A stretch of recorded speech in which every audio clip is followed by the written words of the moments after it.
Happy morning. I am Kamesh of 10C. This is the project of laser microscope. Our project aims to provide the basic knowledge of molecular movement of microorganisms in water bodies through cheap fast making.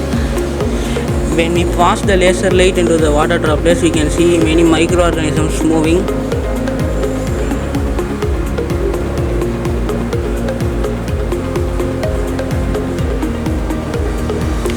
This effect occurs because the water droplet have higher refractive index when compared to air, causing the light rays to bend. This bending of light rays creates a magnified image and distorted image of the objects behind the water droplet.